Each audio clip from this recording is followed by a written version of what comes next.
আসসালামু আলাইকুম ও নমস্কাৰ। মই জাহাংগীৰ আলম আজাদ। আজি মই আপোনালোকৰ আগত ফেচবুকৰ জৰিয়তে মোৰ মনৰ কথা শ্বেয়াৰ কৰিবলৈ ওলাইছোঁ।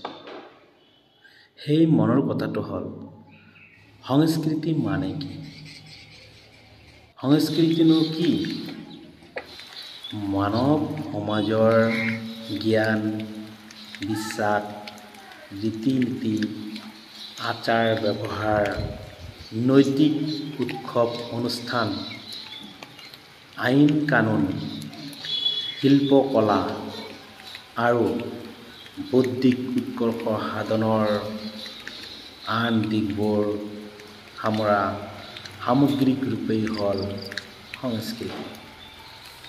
সেয়ে সংস্কাৰ সাধন কৰি আমি আগুৱাই যাব লাগিব। প্ৰচলিত ভুল ধাৰণাৰ পৰিৱৰ্তন কৰি নতুন আধুনিক সমাজৰ লগত চিন্তা কৰি বিজ্ঞানসন্মতভাৱে সংস্কাৰ কৰি এখন শান্তিপূৰ্ণ সমাজ গঢ়াৰ লক্ষ্যই হ'ল আমাৰ প্ৰধান লক্ষ্য। অকল আমাৰে নহয়, আপোনালোকৰো আছে। তথাপি মই মোৰ মনৰ কথাটো আপোনালোকৰ লগত শ্বেয়াৰ কৰিবলৈ আজি ওলাইছোঁ। গতিকে আপোনালোকৰ মৰমৰ ল'ৰা ছোৱালী সুশিক্ষাই শিক্ষিত কৰি আগুৱাই লৈ যাওক তাৰে কামনা কৰিছোঁ। আৰু আপোনালোকে জানে, শিক্ষা অবিহনে আমি কেতিয়াও আগুৱাই যাব নোৱাৰিম। শিক্ষাই জাতিৰ মেৰুদণ্ড।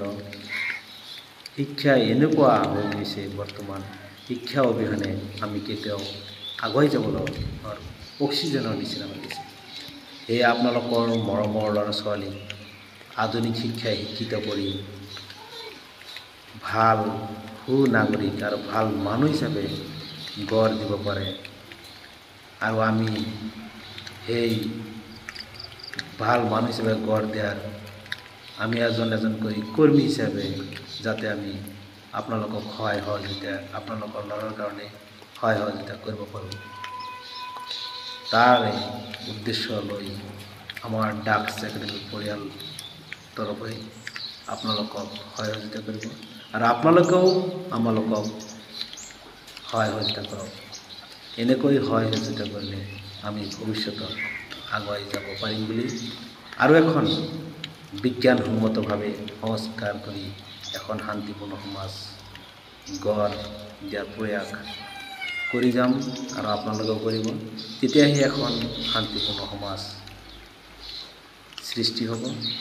তেতিয়াহে আমি সকলোৱে মিলিজুলি এখন শান্তিৰ অসম, শান্তিৰ ভাৰতবৰ্ষ আমি ভাল নাগৰিক হিচাপে সুনাগৰিক হিচাপে গঢ় দিব পাৰিম।